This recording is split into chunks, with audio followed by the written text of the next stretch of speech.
సామి చెప్పవయ్యా మాల వేసేదెందుకయ్యా చేసుకున్న పాపమంత తీరిపోయేటందుకయ్యా మండలము దీక్షయేల మనమనుగడ మార్చుకోగా శబరిమలకు ఎందుకెళ్ళాలి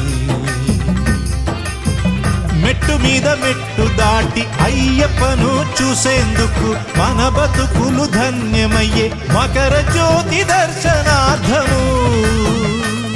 మన మనసులలో మలినములు పోయేదెప్పుడు స్వామిని కనుల నిండ చూసినప్పుడు